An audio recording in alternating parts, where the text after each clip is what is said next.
Hello and welcome back to another update as we cover the latest developments throughout the front line in the Russo-Ukrainian war. In this one, we'll be centering the updates around the Donetsk region as the Russians have managed to do several advances throughout the front line here. And we start out in the direction of Heorhiivka as the Russians are here managing to push through the northern parts.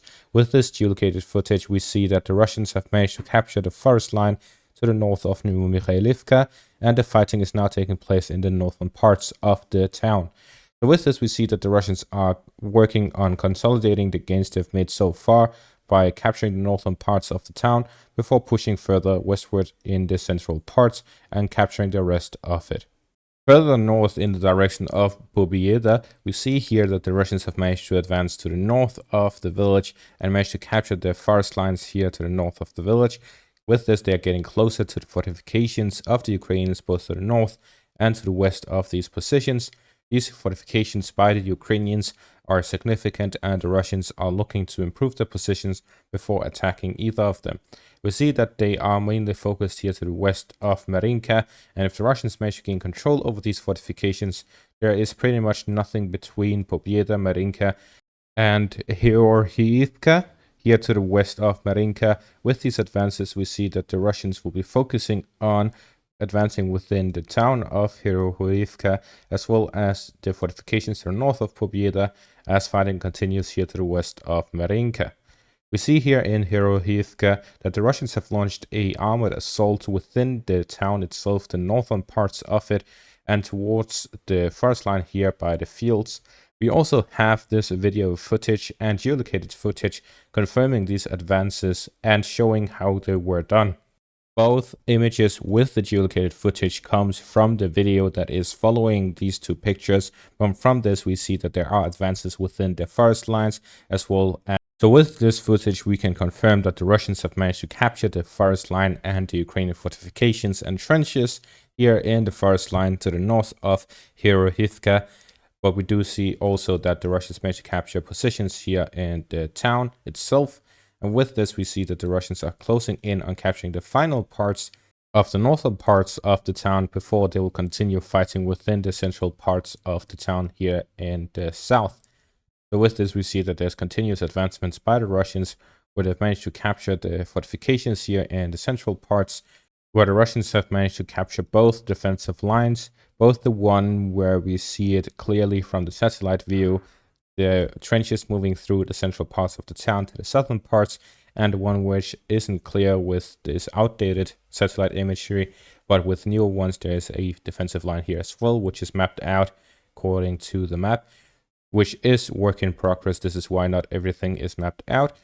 But we do see that with this, the Russians are getting closer to Heorhiivka itself here in the central parts after the assault to the north and the previous assaults in the south. We then move further north in the direction of Pervomaiske, where the Russians have launched a flanking maneuver from the northern parts down to the central parts of Pervomaiske, entering the central parts of the town. This, combined with the recent advances to the south and to the east, the Russians are likely to start storming the central parts of the town, and this is pretty much a repeat of one of the old assaults by the Russians.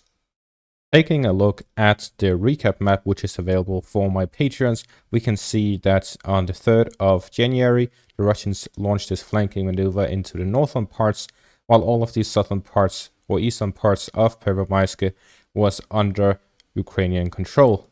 Following that was a withdrawal of the Ukrainians from these parts that allowed the Russians to, in succession, capture all of these central parts, and since then the front line had collapsed for the Ukrainians in the eastern parts of Pervomaiske. With this, we are seeing that this is a repeat of that strategy where the Russians are flanking the Ukrainian positions. Now the question here is, will they be able to repeat the success from last time, where they'll manage to capture pretty much everything east of this flanking maneuver in just a couple of weeks, or will the Russians be pushed back after a Ukrainian counterattack if the Ukrainians have learned from the last time?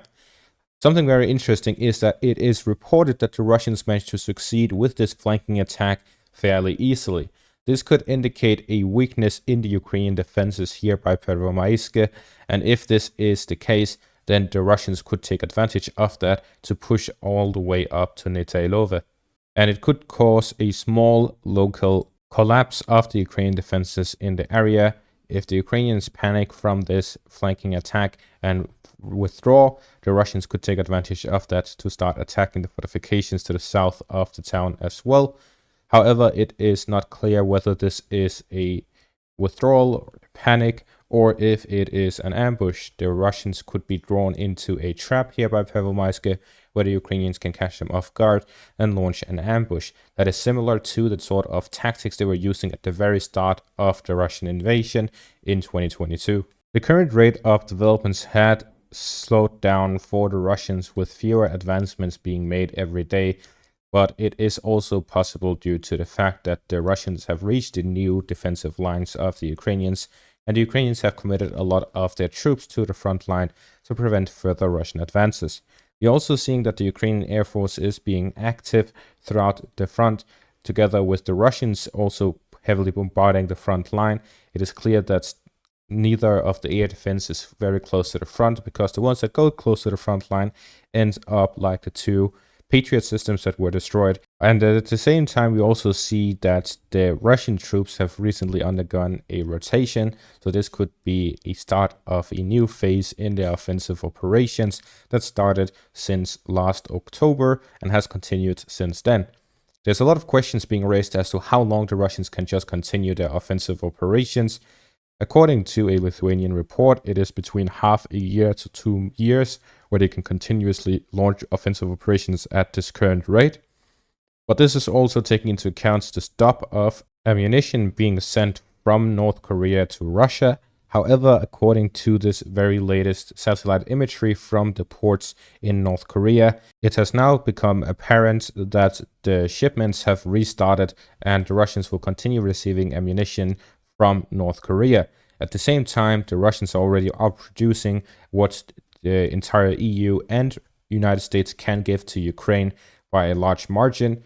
While at the same time we are not seeing any additional aid coming from the United States, it is likely that the Russians will continue these offensive operations at the current rate as long as they have the units for it. So depending on how many casualties they're taking, it could be delayed or slowed down. But from what we know, based on the footage we are seeing, etc., it is likely that the Russians will continue at the current rate if nothing significant changes until this war ends. And based on the recent probing attacks by the Russians, it is also indicating that the Russians are looking to expand the current offensive operations rather than limit it or slow it down. And there's also reports of an upcoming Russian summer offensive. So with this, we are going to see an increase in Russian operations over the next few months rather than a decrease. And that is going to be all for this update. Thank you for watching and have a great day.